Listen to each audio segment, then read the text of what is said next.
Imagine करिए कि अगर जॉय पर उसको म्यूजिक बजानी होगी तो वो ऐसी म्यूजिक देता था बेथोवेन कि लगता था कि जॉय को आप टच कर सकते हैं, यू कुड टच इट। बेथोवेन, ये कौन है? बेथोवेन एक महान और दुनिया का सबसे मोस्ट लव्ड म्यूजिशियन रहा है। अब इसके पीछे एक बहुत गहरी कहानी है कि बेथोवेन जो था, उसके पापा उसके साथ बहुत क्रूएलिटी करते थे, उसे अब्यूज भी करते थे, उसे बीट करते थे, मारते थे, फिजिकली मारते थे उसे, और उसको टॉर्चर तक करते थे क्योंकि वो चाहते थे कि उसका बच्चा जीनियस बन जाए। और किस चीज में जीनियस बन जाए? म्यूजिक में जीनियस बन जाए। और कई बार ऐसा होता है ना कि हमारे जो पेरेंट्स होते हैं हमसे बहुत ज्यादा एक्सपेक्ट रखते हैं और कई बार हम उनकी एक्सपेक्टेशंस को पूरा नहीं कर पाते हैं। पर पेरेंट्स मारते नहीं है, पेरेंट्स अब्यूज नहीं करते हैं, शायद हमें पुश जरूर करते हैं आगे बढ़ने के लिए। पर यहां पर बेथोवेन को जो म्यूजिक सीखने को कहते हैं ना मजबूर होना पड़ा, वो अपने फादर की वजह से होने पड़ा। और यह उसके लिए बाद में एक कह सकते हैं ना कि उसके लिए फायदे का ही काम करेगा। आइए देखिए बेथोवेन। लिसन, ये लिसन वर्ड पहले ही लाइन में बताने का मतलब है कि एक होता है हियर। जब आप हियर वर्ड सुनते हैं ना तो हियर मतलब होता है सुनना, यहां से सुनना, यहां से निकलना। और लिसन का मतलब होता है सुनना और उसका गहन मीनिंग निकालना, डीप मीनिंग निकालना, अंडरस्टैंड करना। किसी की फीलिंग के साथ सुनते हैं तो उसे लिसन करते हैं आप। तो यहां पर लिसन का एक गहरा अर्थ है। और गहरा अर्थ क्यों है? क्योंकि जो हमारा बेथोवेन है, जिसपे ये पूरी पोम है, ये जो पोम है, ये बेसिकली ये बताने के लिए कि ये सुन नहीं पाता है बेचारा। इसके प्रति लोगों के अंदर, इसके फादर के अंदर क्या है कि अंदर दया नहीं है, no love, no feeling of कि बच्चा मेरा ग्रो कर रहा है, बच्चा मेरा सीख रहा है, तो थोड़ा सा उसको सपोर्ट करें। नहीं, बल्कि उसके साथ बहुत मिसबिहेव करते थे। आइए, his father made a habit out of hitting him. तो उसके फादर क्या करते थे? आदत थी क्या करने की? हिटिंग। बहुत सिंपल पोम है। See some man drink, some man yell, some man hit their children. ठीक है, कुछ लोगों की आदत होती है क्या करने की? ड्रिंक करने की। बहुत सारे ऐसे मैंने सुना होगा, आपने भी जानते होंगे कि गरीब फैमिली के लोग होते हैं ज्यादातर, वो नशा करते हैं और कुछ लोग चिल्लाते हैं और कुछ लोग तो क्या करते हैं, अपने बच्चों को मारते हैं। बट बेथोवेन का जो फादर था, this man did it all. यह तो सब कुछ करता था, because I guess all man want their boys to be geniuses. क्योंकि जो भी फादर अपने बच्चों को डांट रहे हैं, उन पे गुस्सा कर रहे हैं, येल मतलब होता है शाउट कर रहे हैं, तो चाहत तो एक ही है कि मेरा बच्चा क्या करे, बस अच्छा करे। और यहां पर वो तीनों कुछ कर रहा है, डांट भी रहा है, येल भी मतलब चिल्ला भी रहा है, मार भी रहा है और ड्रिंक भी कर रहा है। क्यों? क्योंकि वो भी चाहता है बेथोवेन जीनियस बन जाए। बेथोवेन जो कि एक छोटा बच्चा है, ध्यान सुनिएगा, बेथोवेन एक छोटा बच्चा है, little boy living in a house where a name meant nothing. रहता है घर में है, जबकि घर नाम की वो कोई भी चीज नहीं है। क्योंकि घर तो एक ऐसी प्लेस होती है जहां आप सेफली सिक्योर महसूस करते हैं, यहां तो उसे डर महसूस होता है। ये उसके लिए घर नहीं है, ये घर नहीं है उसके लिए। Living in a house where mercy had to be earned. यहां हर दिन दया उसे कमानी पड़ती है। क्या? यहां हर दिन दया उसे कमानी पड़ती है through each perfect note tumbling. एक जो नोट उससे मिस हो गया, एक जो म्यूजिकल नोट उसे मिस हुआ, तो उस पर उसको दया मांगनी पड़ती है, क्योंकि उसके बाद हर गलती पर उसे क्या पड़ती है? मार पड़ती है। फॉर एवरी रॉन्ग नोट, वो म्यूजिक प्ले करता है ना, हाँ वो पियानो बजाता है, तो हर गलती पे उसे क्या पड़ती है? मार पड़ती है। बेथोवेन को बहुत मार पड़ती है कि बेथोवेन क्या होता है, रो पड़ता है। पर कहता है कि मार क्यों पड़ती है? क्योंकि उसे मर्सी कमानी पड़ती है और उसे कहा जाता है कि तुम ऐसा नोट बजाओ, ध्यान से सुनिएगा, तुम ऐसा नोट बजाओ कि तुम्हारी म्यूजिक बजाने से जो देवता है ऊपर, कहां? जो देवता है, जो ऊपर है देवता, ऐसा माना जाता है ना, धरती के ऊपर देवता है, उनके भी पैर क्या करे? थिरकने लगे। तुम ऐसी म्यूजिक बजाओ बेथोवेन कि तुम्हारी म्यूजिक बजाने से क्या हो जाए? देवता भी अपना पैर, अपने टोज को क्या करे? नचाने लगे ना। जब आपके पैर ऐसे हो रहे होते हैं म्यूजिक में, तो इसका मतलब है कि आपको म्यूजिक अच्छी लग रही है। समझ में आया क्या कहते हैं? तो कहता है तुम इतनी अच्छी म्यूजिक बजाओ, इतने परफेक्ट हो जाओ कि तुमको क्या हो, जो देवता है वो भी अपना क्या करे? Tackle the toes. टिकल मतलब समझ गया ना, पैर हिलना। Whose harp couldn't hold। जब देवता के पास क्या होती है? हार्प होती है। हार्प एक बड़ा सा म्यूजिकल इंस्ट्रूमेंट होता है जिसमें बहुत सारे क्या होते हैं? स्ट्रिंग्स लगे होते हैं। हाँ, पुराने जमाने में आपने देखा होगा, देवी देवताओं के पास हार्प टाइप का होता है। Half the passion that was held in the hands of a young boy who was hard of hearing. अब सोचिए, ऐसा बच्चा जिसको खुद हार्ड ऑफ हियरिंग है, जिसको कुछ सुनाई नहीं देता है, अब वो म्यूजिक क्या बजाएगा? सोचिए, ऐसे बच्चे को क्या कर रहे हैं फादर, क्या कर रहे हैं? फुट मार रहे हैं और उसे मर्सी कमानी पड़ती है इस म्यूजिक को, इस टोन को, इस साउंड को पैदा करने के लिए। Beethoven who heard his father's anthem every time. उसके पापा का एक ही एंथम है। एंथम क्या होता है जानते हैं ना? जो आप एक पर्टिकुलर टाइम पे गीत गाते हैं उसे कहते हैं एंथम, एक पर्टिकुलर के सम्मान में गाते हैं। तो पापा का एक ही एंथम है, he puts finger to ivory, it was not good enough. Ivory मतलब होता है वो एक तरह का म्यूजिकल इंस्ट्रूमेंट है, वैसे तो यहां पर पियानो है कहानी में, पर यहां पर है म्यूजिकल इंस्ट्रूमेंट। तो जब भी वो आइवरी बजाता है, जब भी बीथोवन आइवरी बजाता है ना, एक पियानो टाइप का, सॉरी एक क्या बोलते हैं, एक ऐसा इंस्ट्रूमेंट था जिसमें स्ट्रिंग से बजाते हैं ना, उस टाइप का होता है आइवरी। हाँ, वो एक तारा टाइप का होता है ना, देखा नहीं उस एक तारा, सिंगल एक थ्रेड वाला था, इस टाइप का होता है। तो उसे लगता है कि जब वो पुट टू आइवरी करता है, जैसे वो म्यूजिकल इंस्ट्रूमेंट बजाता है, पापा की एक ही लाइन होती है कि he it is not good enough, अच्छा नहीं है। फिर क्या करता है, सो ही प्लेड स्लोली। अब जब वो बजाने लगता है तो फिर धीरे बजाने लगता है कि ठीक है पापा को अच्छा नहीं लग रहा है, फिर वो धीरे बजाता है, सोचता है शायद पापा को अच्छा लगेगा, पापा बोलते हैं नहीं it is not good enough. फिर वो और सॉफ्टली बजाता है, बोलते हैं ना नॉट गुड इनफ। फिर वो स्ट्रांगली बजाता है, तेज बजाता है, कहते हैं no it is not good enough. यही उसके पापा का एंथम है। बहुत ध्यान से सुनिएगा, लाइन की जरूरत पड़ने वाली दोबारा, इन लाइनों की फिर जरूरत पड़ेगी। पापा उसे हर बार क्या करते हैं, एक ही बात की डांट लगाते हैं कि तुम्हारा म्यूजिक अच्छा नहीं है। And when he could play no more, जब वो नहीं बजा पाता है, बजा बजा के थक जाता है, हिज फादर क्रैम्ड अप, तब वो खड़े हो जाते हैं, like the gnarled trees trunk, it was not good enough। और तब भी उसके पापा चिल्लाते हैं, अबे पढ़ाई लिखाई में ध्यान लगाओ, IAS बनो। जबकि उसके हाथ पैर, किसके, उस बच्चे के हाथ पैर क्या हो जाते हैं, एक ट्री ट्रंक की तरह हो जाते हैं, क्रैम्प कर जाता है। क्रैम्प क्या होता है, मसल पेन होता है टाइप का, क्या मसल पेन टाइप का होता है। और उनके हाथ पैर कैसे हो जाते हैं, टेढ़े मेढ़े हो जाते हैं, टेढ़े मेढ़े हो जाते हैं, अंगुलियां पैर हाथ पैर टेढ़े मेढ़े हो गए, इतना बजा बजा के तो उसके बावजूद भी पापा के मुंह से सिर्फ एक ही लाइन निकलती है, नॉट गुड इनफ। यही उसके पापा का एंथम है, क्या, not good enough. Beethoven a musician without his most precious tool. ऐसा माना जाता है कि जो चीज आप देखिए, इमेजिन करिए कि आपको क्रिकेट खेलना है, ठीक है, और आपके पास हाथ ही नहीं है। सर क्या मजाक कर रहे हैं, करना क्रिकेट खेलो, ना ना ना ना हम नहीं जानते, क्रिकेट खेलो। अब तुम समझ रहे हो क्या कह रहा हूं, कि तुम्हारे पास वो टूल ही नहीं है जिससे तुम वो काम कर सकते हो।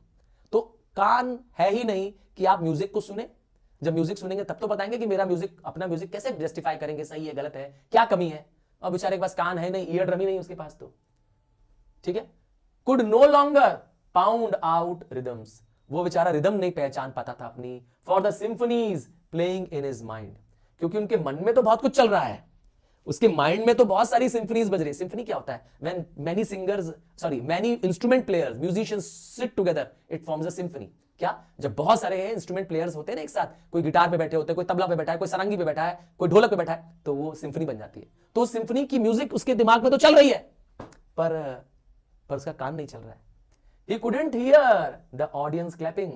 सोचिए जब वो अच्छा बजाएगा तो ऑडियंस ताली बजा रही है उसके लिए, उसको सुनाई देना नहीं है। और he couldn't hear the people loving him, people बोले ओ मार्वलस, क्या बजाते हो बीथोवन, पर बेचारे को वो भी सुनाई नहीं देगा क्योंकि वो तो बहरा है। He couldn't hear the women in the front row whispering, और आगे की जो औरत बैठी है, जो लाइंस में आगे बैठी हुई है, जो उसका शो देख रही है, वो उसकी प्रशंसा करेंगी, वो आवाजें लगाएंगी, Beethoven I love you, Beethoven बहुत अच्छा बजा रहे हो। बेचारा तो बहरा है। तो ये है देखिए प्रॉब्लम उसके जीवन की। And as they let the music invade their nervous system, तो बीथोवन की म्यूजिक कैसी है, ऐसी म्यूजिक है जैसे मानो कि एक आर्मडा जा रही है।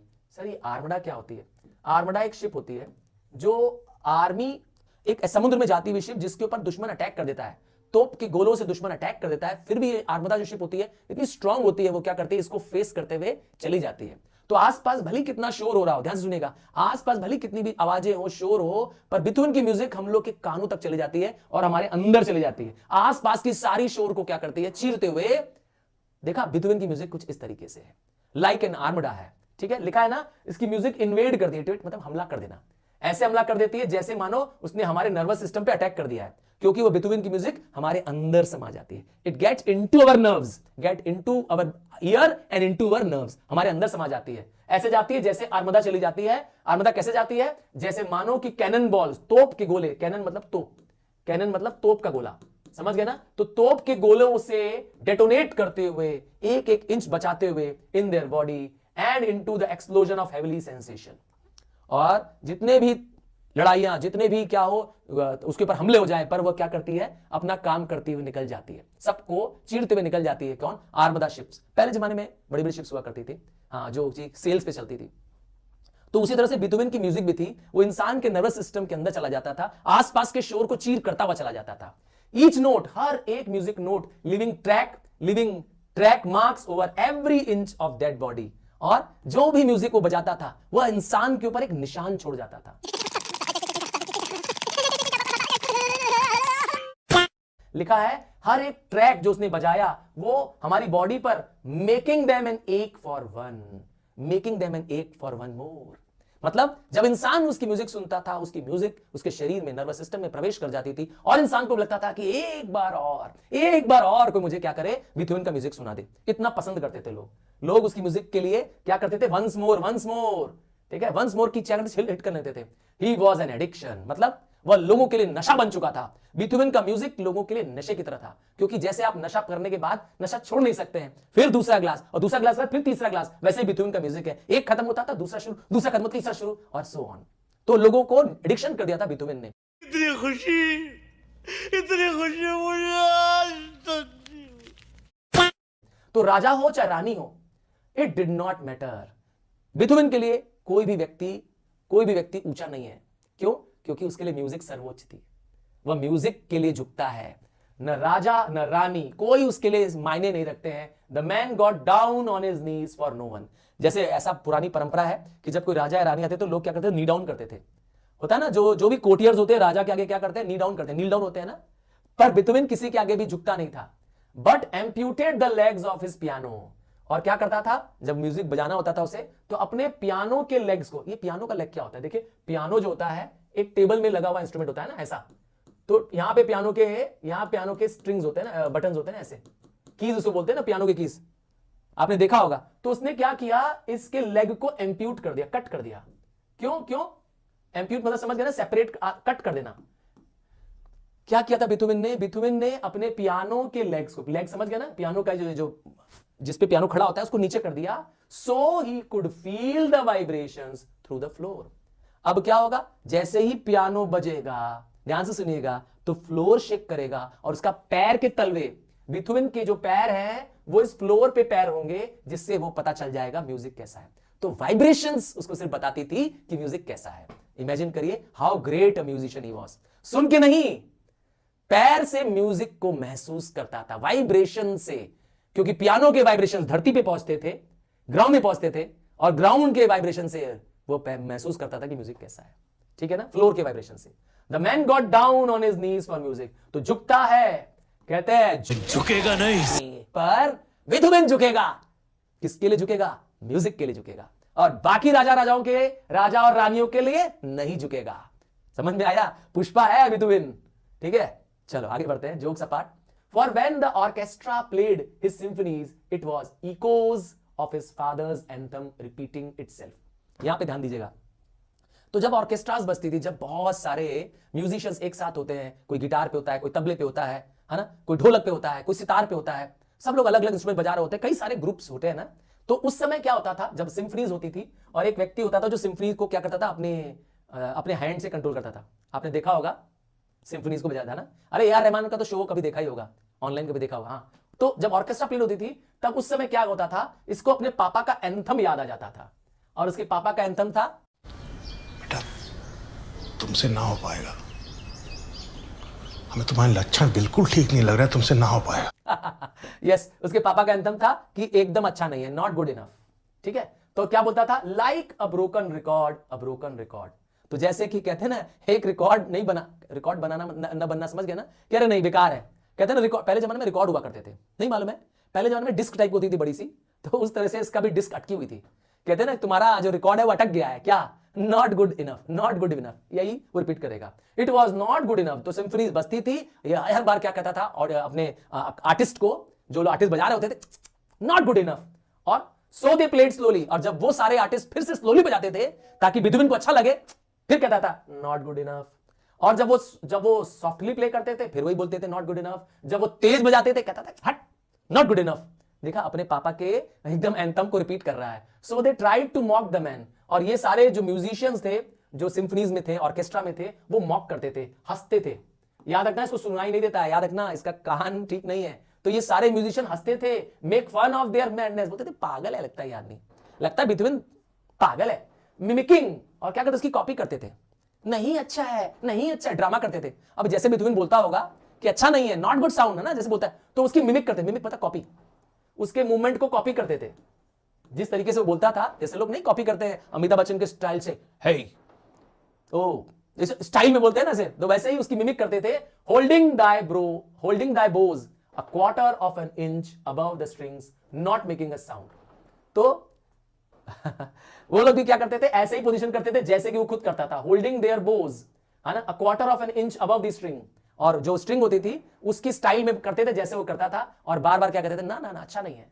इट वॉज परफेक्ट, एकदम उसकी परफेक्ट कॉपी कर लेते थे वो सारे म्यूजिशियंस।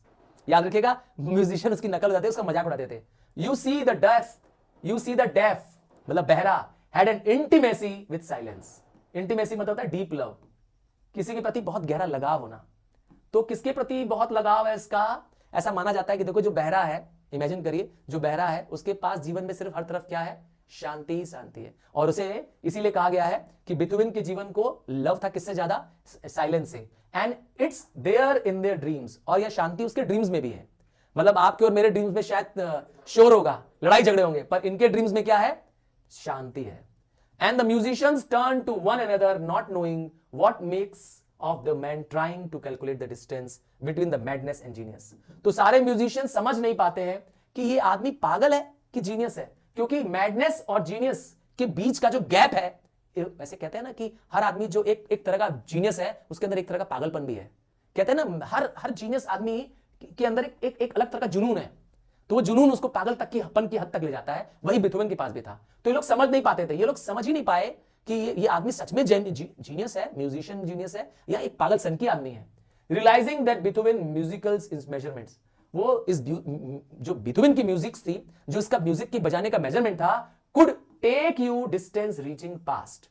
और ऐसा माना जाता था कि जब म्यूजिक बजाता था बीथोवन, जब म्यूजिक बजती थी बीथोवन की, तो उसकी म्यूजिक सिर्फ धरती नहीं, towers of the Babylon, Babylon एक पुरानी सिटी हुआ करती थी, एक माइथोलॉजिकल नहीं, एक हिस्टोरिकल सिटी हुआ करती थी जो सिविलाइजेशन के लिए जानी जाती। जब धरती में शुरुआती इंसान आए, सिविलाइज्ड सोसाइटी आई, तो उनमें बेबीलोन में भी आई। हाँ, जैसे इंडस वैली आई थी ना, वैसे बेबीलोन भी आया था। तो बेबीलोन में इंसानों ने बहुत ऊंचे टावर बनाए, इंसानों का बना पहला टावर, तो उससे भी ज्यादा ऊंची बीथोवन की म्यूजिक थी। ठीक है ना, उसकी म्यूजिक जो थी वो उससे भी ज्यादा उठी हुई थी, और ऐसा लगता था कि उसकी म्यूजिक सोलर सिस्टम्स को जा रही है।